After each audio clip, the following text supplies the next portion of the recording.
दुर्गा सप्तशती 12वां अध्याय। देवी चरित्रों के पाठ का महात्म्य।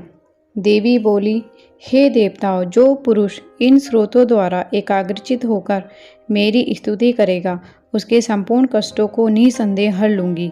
मधुकैटंब के नाश, महिषासुर के वध और शुंभ तथा निशुंभ के वध की जो मनुष्य कथा कहेंगे, मेरे महात्म्य को अष्टमी, चतुर्दशी व नवमी के दिन एकाग्रचित से भक्ति पूर्वक सुनेंगे, उनको कभी कोई पाप न होगा। पाप से उत्पन्न हुई विपत्ति भी उनको न सताएगी। उनके घर में दरिद्रता न होगी और न उनको प्रियजनों का विछोह होगा। उनको किसी प्रकार का भय न होगा। इसीलिए प्रत्येक मनुष्य को भक्ति पूर्वक मेरे इस कल्याणकारक महात्म्य को सदा पढ़ना और सुनना चाहिए। मेरा महात्म्य महामारी से उत्पन्न हुए संपूर्ण उपद्रवों को एवं 3 प्रकार के उपतापों को शांत कर देता है। जिस घर व मंदिर में या जिस स्थान पर मेरा यह स्रोत विधि पूर्वक पढ़ा जाता है, उस स्थान का मैं कभी भी त्याग नहीं करती और वहाँ सदा ही मेरा निवास रहता है। बलिदान, पूजा, होम तथा महोत्सवों में मेरा यह चरित्र उच्चारण करना तथा सुनना चाहिए। ऐसा हवन या पूजन मनुष्य जानकर या बिना जाने करे, मैं उसे तुरंत ग्रहण कर लेती हूँ। और शरद काल में प्रत्येक वर्ष जो महापूजा की जाती है, उनमें मनुष्य भक्ति पूर्वक मेरा यह महात्म्य सुनकर सब विपत्तियों से छूट जाता है और धन धान्य तथा पुत्र आदि से संपन्न हो जाता है।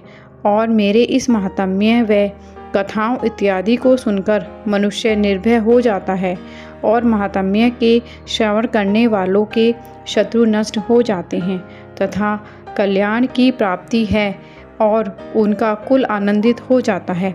सब कष्ट शांत हो जाते हैं तथा भयंकर स्वप्न दिखाई देना तथा घरेलू दुख आदि सब मिट जाते हैं। बाल गृह से ग्रसित बालकों को के लिए यह मेरा महात्म्य परम शांति देने वाला है। मनुष्यों में फूट पड़ने पर यह भली भांति मित्रता करवाने वाला है। मेरा यह महात्म्य मनुष्यों को मेरी जैसी सामर्थ्य की प्राप्ति करवाने वाला है।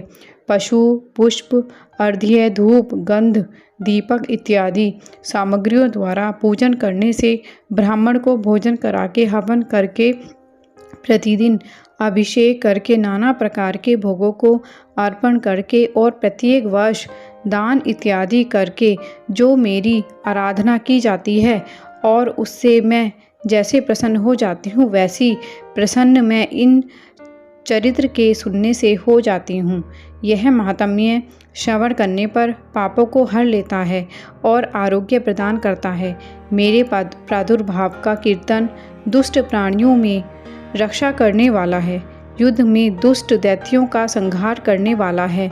इसके सुनने से मनुष्यों को शत्रुओं का भय नहीं रहता। हे देवताओं, तुमने जो मेरी स्तुति की है तथा ब्रह्मा जी ने जो मेरी स्तुति की है, वह मनुष्यों को कल्याणमयी बुद्धि प्रदान करने वाली है। वन में, सूने मार्ग में अथवा धनावल से घिर जाने पर, वन में चारों ओर से घिरा हुआ या शत्रुओं द्वारा पकड़ा हुआ, जंगल में सिंहों से, व्याघ्रों से या जंगली हाथियों द्वारा पीछा किया हुआ, राजा के क्रुद्ध हो जाने पर, मारे जाने के भय से, समुद्र में नाव के डगमगाने पर, भयंकर युद्ध में फंसा होने पर, किसी भी प्रकार की पीड़ा से पीड़ित, घोर बाधाओं से दुखी हुआ मनुष्य मेरे इस चरित्र को स्मरण करने से संकट से मुक्त हो जाता है। मेरे प्रभाव से सिंह, चोर एवं शत्रु इत्यादि दूर भाग जाते हैं और पास नहीं आते।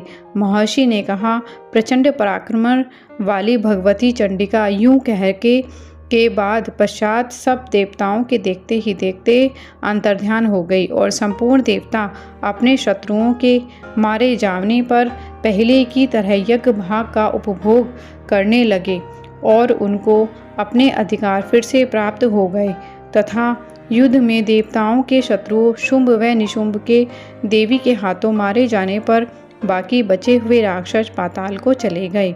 हे राजन, इस प्रकार भगवती अंबिका नित्य होते हुए भी बार बार प्रकट होकर इस जगत का पालना करती है, इसको मोहित करती है, जन्म देती है और प्रार्थना करने पर समृद्धि प्रदान करती है। हे राजन, भगवती ही महाप्रलय के समय महामारी का रूप धारण करती है और वही संपूर्ण ब्रह्मांड में व्याप्त है, और वही भगवती समय समय पर महाकाली तथा महामारी का रूप बनाती है और स्वयं अजन्मा हुई भी षष्ठी के रूप में प्रकट होती है। वह सनातनी देवी प्राणियों का पालन करती है और वही मनुष्य के अभ्युदय के समय घर में लक्ष्मी का रूप बनकर स्थित हो जाती है तथा अभाव के समय दरिद्रता बनकर विनाश का कारण बन जाती है। पुष्प, धूप और गंध आदि से पूजन करके उसकी स्तुति करने से वह धन एवं पुत्र देती है और धर्म में शुभ बुद्धि प्रदान करती है। 12वां अध्याय समाप्त।